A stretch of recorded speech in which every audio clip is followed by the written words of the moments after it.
안녕하세요. 이번 시간에는 6과목 건설공사 안전관리에 관해 공부하도록 하겠습니다. 사업주가 유해, 위험방지 계획서 제출 후 건설공사 중 6개월 이내마다 안전보건공단의 확인을 받아야 할 내용이 아닌 것은 1. 유해, 위험방지 계획서의 내용과 실제 공사 내용이 부합하는지 여부 2. 유해, 위험방지 계획서 변경 내용의 적정성 4. 추가적인 유해, 위험 요인의 존재 여부는 6개월 이내마다 안전보건공단의 확인을 받아야 할 내용이죠. 정답은 3번. 자율안전관리업체 유해, 위험방지 계획서 제출, 심사 면제는 안전보건공단의 확인을 받는 내용은 아니죠. 다음 중 흙막이벽 설치공법에 속하지 않는 것은 강제 널말뚝 공법, 지하 연속벽 공법, 어스앵커 공법은 흙막이벽 설치 공법이지만 정답은 4번 트렌치컷 공법은 중앙 부분을 굴착하는 공법이죠.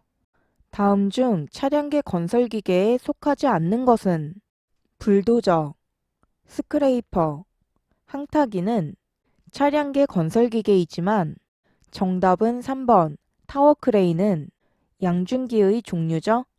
달비계를 설치할 때 작업 발판의 폭은 최소 40cm 이상으로 해야 하죠. 정답은 2번. 높이 2m 이상인 경우 작업 발판의 폭은 40cm 이상, 높이 5m 이상인 경우 작업 발판의 폭은 20cm 이상이죠. 가설공사 표준 안전작업 지침에 따른 통로 발판을 설치하여 사용함에 있어 준수사항으로 옳지 않은 것은 1.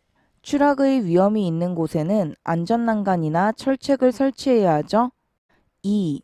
작업 발판의 최대 폭은 1.6m 이내이어야 하죠. 3. 비계 발판의 구조에 따라 최대 적재 하중을 정하고 이를 초과하지 않도록 해야 하죠. 정답은 4번. 발판을 겹쳐 이음하는 경우 장선 위에서 이음을 하고 겹침 길이는 10cm가 아니라 겹침 전체 길이의 3분의 1 이상이 되도록 해야 하죠. 건설 현장에 설치하는 사다리식 통로의 설치 기준으로 옳지 않은 것은 1. 발판과 벽과의 사이는 15cm 이상의 간격을 유지해야 하죠. 2. 발판의 간격은 일정하게 해야 하죠. 3. 사다리의 상단은 걸쳐놓은 지점으로부터 60cm 이상 올라가도록 해야 하죠. 정답은 4번. 사다리식 통로의 길이가 10m 이상인 경우에는 3m가 아니라 5m 이내마다 계단참을 설치해야 하죠. 다음은 강관 틀비계를 조립하여 사용하는 경우 준수해야 할 기준이다. 괄호 안에 알맞은 숫자를 나열한 것은 길이가 띠장 방향으로 4m 이하이고 높이가 10m를 초과하는 경우에는 10m 이내마다 띠장 방향으로 버팀 기둥을 설치해야 하죠. 정답은 2번. 기역 4m 이하, 니은 10m 초과, 디귿 10m 이내죠. 구축물의 안전진단 등 안전성 평가를 실시하여 근로자에게 미칠 위험성을 미리 제거하여야 하는 경우가 아닌 것은 1. 구축물 또는 이와 유사한 시설물의 인근에서 굴착, 항타 작업 등으로 침하, 균열 등이 발생하여 붕괴의 위험이 예상될 경우 2. 구조물, 건축물, 그 밖의 시설물이 그 자체의 무게, 적설, 풍압 또는 그 밖에 부과되는 하중 등으로 붕괴 등의 위험이 있을 경우 3.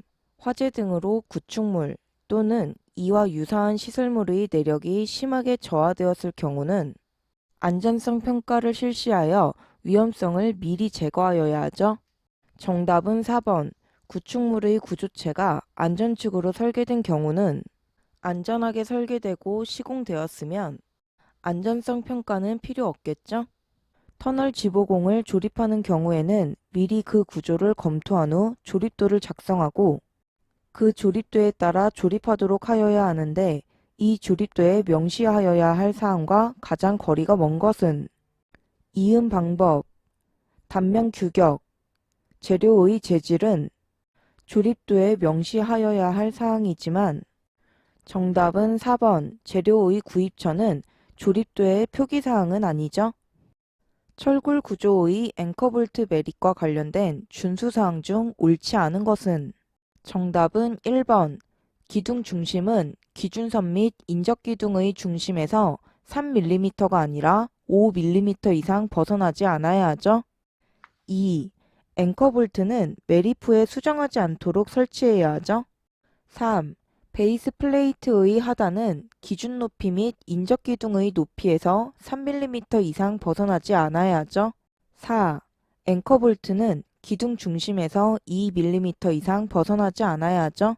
이동식 비계 조립 및 사용 시 준수사항으로 옳지 않은 것은? 1. 비계의 최상부에서 작업을 하는 경우에는 안전난간을 설치할 것. 2. 승강용 사다리는 견고하게 설치할 것. 3. 작업 발판은 항상 수평을 유지하고 작업 발판 위에서 작업을 위한 거리가 부족할 경우에는 받침대 또는 사다리를 사용할 것. 4. 작업 발판의 최대 적재하중은 250kg을 초과하지 않도록 할 것. 이동식 비계 조립 및 사용 시 준수사항으로 옳지 않는 것은 앞문제에서 공부했죠? 작업 발판 위에서 받침대 또는 사다리를 사용하면 매우 위험하죠?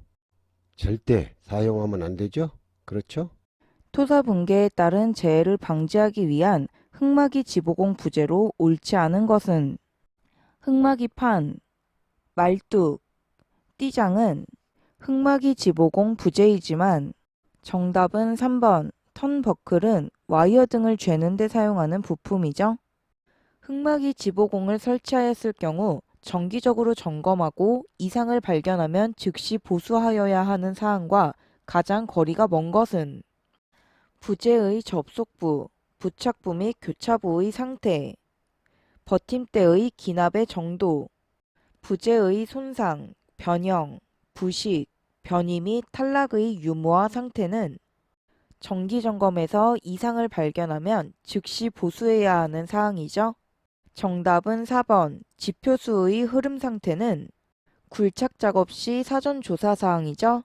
추락 방지망 설치 시 그물코의 크기가 10cm인 매듭 있는 방망의 신품에 대한 인장 강도 기준으로 옳은 것은? 정답은 2번. 200kg 중 이상이고 폐기시는 135kg 중이죠. 작업으로 인하여 물체가 떨어지거나 날아올 위험이 있는 경우 필요한 조치와 가장 거리가 먼 것은? 낙하물 방지망 설치, 수직 보호망 설치, 출입 금지 구역 설정은 물체가 떨어지거나 날아올 위험이 있는 경우에 설치하죠. 정답은 1번. 투하 설비 설치는 물체를 투하할 때 설치하죠. 콘크리트 타설 작업 시 안전에 대한 유의사항으로 옳지 않은 것은? 1. 콘크리트를 치는 도중에는 지보공, 거푸집 등의 이상 유무를 확인해야 하죠. 2. 높은 곳으로부터 콘크리트를 타설할 때는 호퍼로 받아 거푸집 내에 꽂아 넣는 슈트를 통해서 부어 넣어야 하죠. 정답은 3번. 지나친 진동은 거푸집이 도게 될 수 있죠. 4. 콘크리트를 한 곳에만 치우쳐서 타설하지 않도록 주의해야 하죠. 시스템 비계를 사용하여 비계를 구성하는 경우의 준수사항으로 옳지 않은 것은? 1. 수직재, 수평재, 가시재를 견고하게 연결하는 구조가 되도록 할 것. 2. 수평재는 수직재와 직각으로 설치하여야 하며 체결 후 흔들림이 없도록 견고하게 설치할 것. 3. 비계 밑단의 수직재의 받침철물은 밀착되도록 설치하고 수직재와 받침철물의 연결부의 겹친 길이는 받침철물 전체 길이의 3분의 1 이상이 되도록 할 것. 4. 벽 연결재의 설치 간격은 시공자가 안전을 고려하여 임의대로 결정한 후 설치할 것. 시스템 비계 사용의 준수사항으로 옳지 않는 것은 4번. 벽 연결재 설치 간격은 임의대로 설치하는 것이 아니라 제조사가 정한 기준에 따라 설치해야죠. 달비계, 곤돌라의 달비계는 제외의 최대 적재하중을 정하는 경우에 사용하는 안전계수의 기준은? 1. 달기 체인의 안전계수는 10이 아니라 5 이상. 2. 달기 강대와 달비계의 하부 및 상부 지점의 안전계수는 목재는 5 이상, 강재는 2.5 이상이죠. 3. 달기 와이어 로프의 안전계수는 5가 아니라 10 이상. 정답은 4번 달기강선의 안전계수는 10 이상이죠.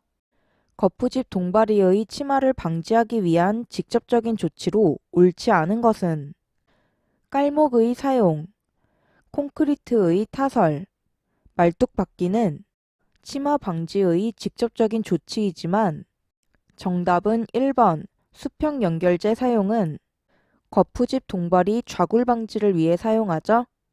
거푸집 동바리 구조에서 높이가 Z는 3.5m인 파이프 서포트의 자굴 하중은 단 상부 바지판과 하부 바지판은 힌지로 가정하고 단면 2차 모멘트 I는 8.31cm 4승, 탄성계수 E는 2.1 곱하기 10의 5승 메가파스칼. 파이프 서포트의 좌굴하중을 구하는 문제입니다. 좌굴하중을 구하는 공식은 n파이 제곱에 l 제곱분의 2i로 n은 상부 바지판과 하부 바지판이 힌지로 양단 힌지의 경우에는 1을 사용하죠. 2는 탄성계수, i는 단면 2차 모멘트, l은 부재의 길이죠. 문제의 조건을 공식에 대입하면 n은 1 곱하기 파이의 제곱 곱하기 높이 3.5m, 3.5m를 cm로 바꿔주면 350cm죠. 350의 제곱 분의 탄성계수 2는 2.1 곱하기 10의 5승 메가파스칼, 메가파스칼을 뉴턴 퍼 제곱센티미터로 바꿔주면 10의 2승이 되겠죠. 2.1 곱하기 10의 5승 곱하기 10의 제곱 곱하기 단면 2차 모멘트 I는 8.31 4제곱 센티미터 8.31 계산하면 14,060뉴턴. 정답은 1번 좌굴하중은 14,060뉴턴이죠. 이것으로 강의를 마치겠습니다. 감사합니다.